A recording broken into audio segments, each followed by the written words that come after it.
Si on parle de l'Égypte en tant que destination touristique, il faut insister sur le fait qu'il s'agit d'une destination touristique très particulière, vraiment singulière aussi. On y trouve le tourisme culturel, certainement, avec des antiquités, un musée à ciel ouvert, à Luxor par exemple, qui n'abrite que des trésors archéologiques et antiques et qui remontent certainement à des milliers d'années. On parle aussi du tourisme thérapeutique dans des oasis. À titre d'exemple, l'oasis de Siwa, d'Akhla, Kharga. On parle aussi et surtout du tourisme des stations balnéaires. Certainement, il faut insister sur la mer Rouge et ses richesses, et de l'autre côté le désert certainement, avec tous les amateurs du calme et tous ceux qui aiment apprécier le désert, sans mentionner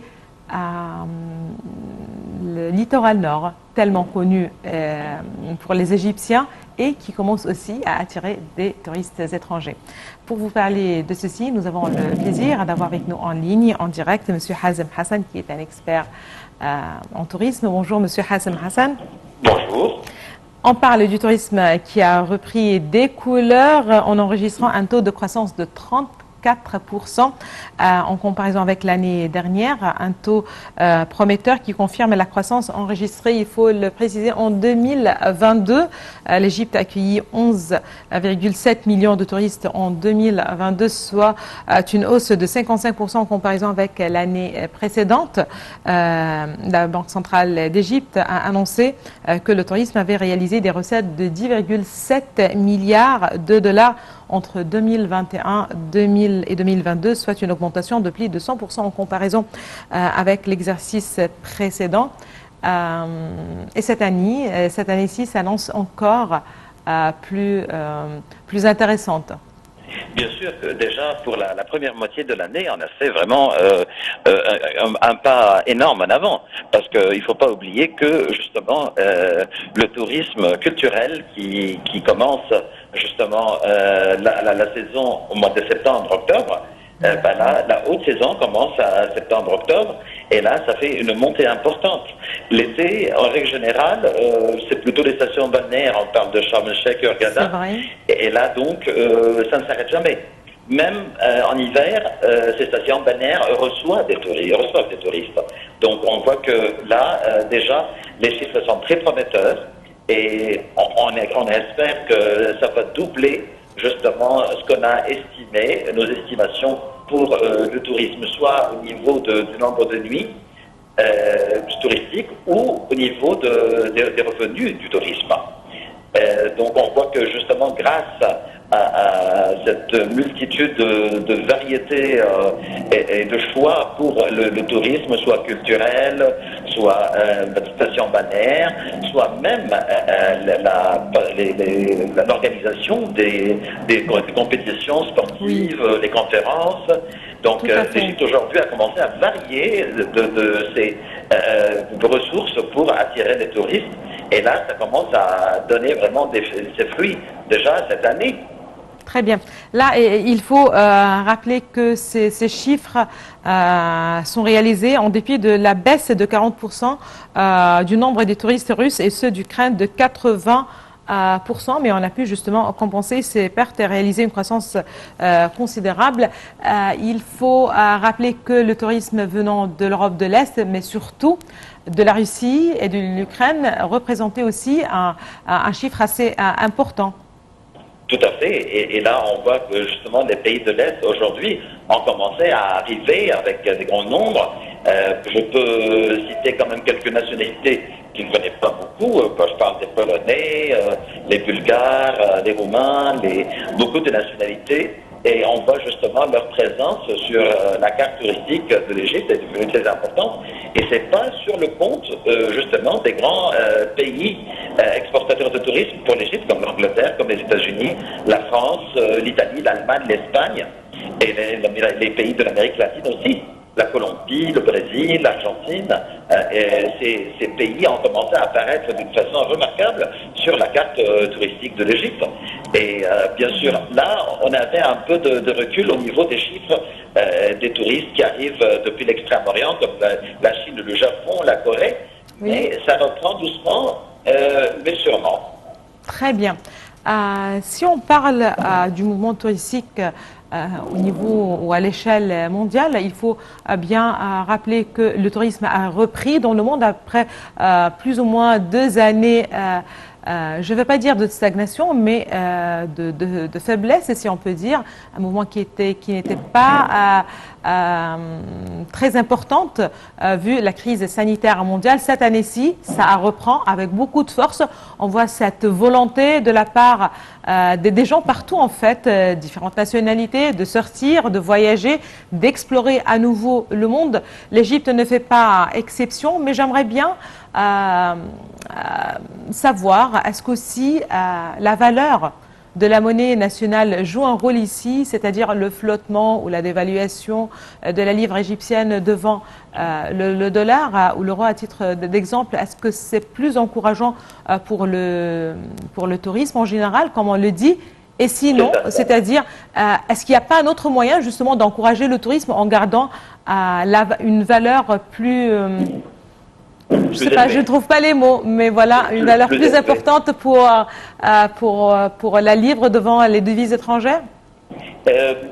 On vit avec la situation. Je veux dire que là, toujours, il y a le revers de la médaille. Quand on parle justement de la chute ou de la baisse justement de la valeur de la livre égyptienne devant les devises étrangères, je parle du dollar, la livre sterling ou l'euro, et ben là, ça c'est un point qui favorise le tourisme en Égypte parce que ça présente justement une destination pas chère. Parfait. Ça n'empêche que, justement, on voit que grâce à l'infrastructure et les efforts sur l'infrastructure du pays en général, on cible maintenant une tranche de touristes qui ont des moyens assez importants. Surtout que si on ouvre justement les portes d'Égypte devant le tourisme de masse en grand nombre, on a besoin justement de beaucoup plus d'infrastructures.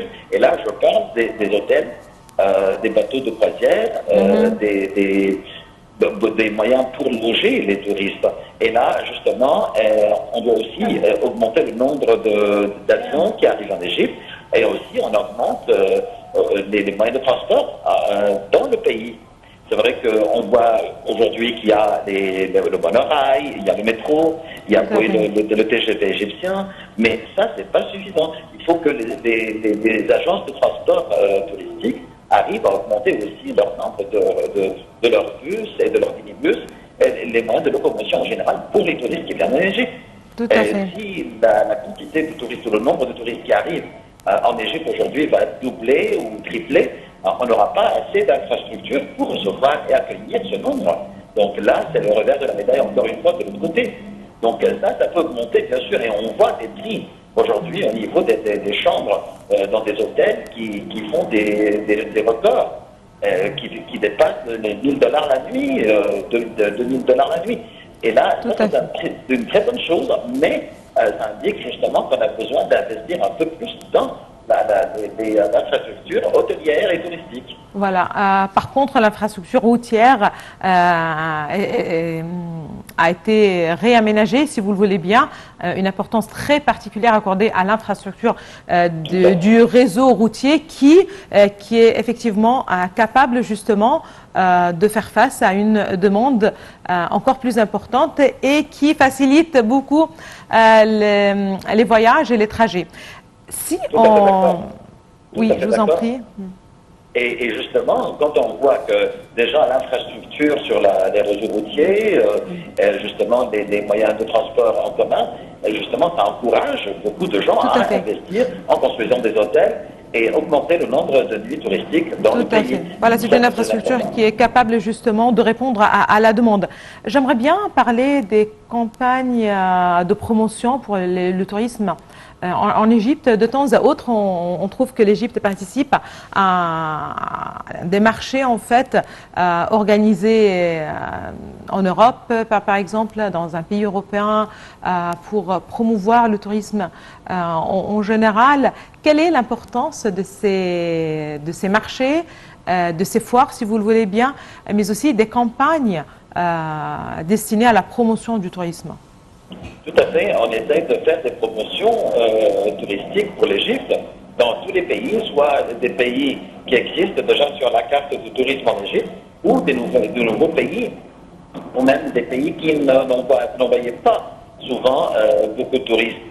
Et là, donc, on utilise des moyens traditionnels, des publicités à la télé et à la radio et tout, mais on a réussi à travailler sérieusement sur un plan très très efficace, sur le plan de faire des promotions sur l'Internet, sur les sites Internet, sur les applications d'Internet, et ça c'est un sujet, un moyen très important pour arriver à beaucoup de gens, beaucoup plus que des moyens traditionnels en faisant de la publicité à la télé ou à la radio.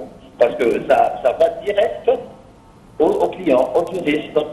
Et justement, ça nous permet de cibler des tranches de sociales et économiques plus variées. Il y a plus de liberté à ce niveau pour cibler des différentes clientèles de tourisme pour venir en Égypte.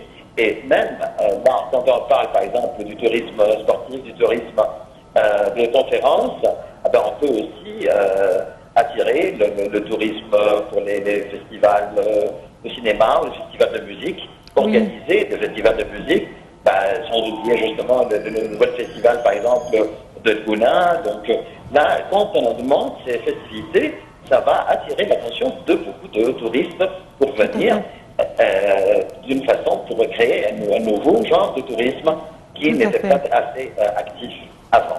Très bien. Ou des conférences comme la COP27 et des activités, des forums, les forums de la jeunesse. Voilà. Exactement. Très bien. Je vous remercie infiniment, Monsieur Hazem Hassan. Vous êtes un expert sport. Merci beaucoup de vos précisions et d'avoir été parmi nous ou avec nous en ligne, en direct ce matin pour parler du tourisme. Merci. Merci aussi à vous, Madame, Monsieur, de nous avoir suivis. Excellente journée à toutes et à tous. Et à la prochaine.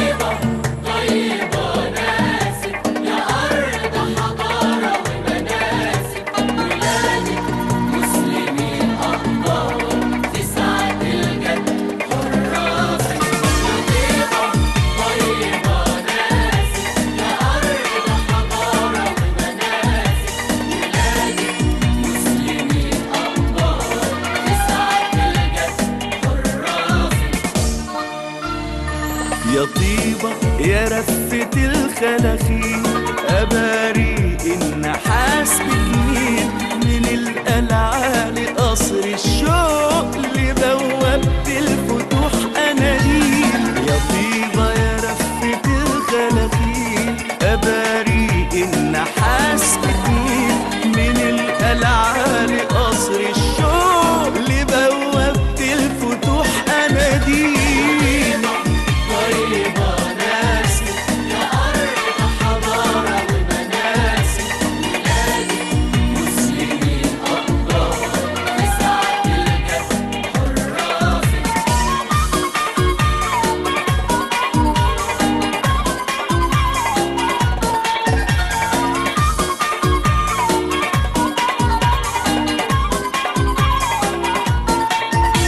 يا طيبة يا سيناوية يا زيتونة عريشية دهب طابة وشرم الشيخ لقالي سبحة عالمية يا طيبة يا سيناوية يا زيتونة عريشية دهب طابة وشرم الشيخ لقالي سبحة عالمية طيبة ناس يا أرض حضارة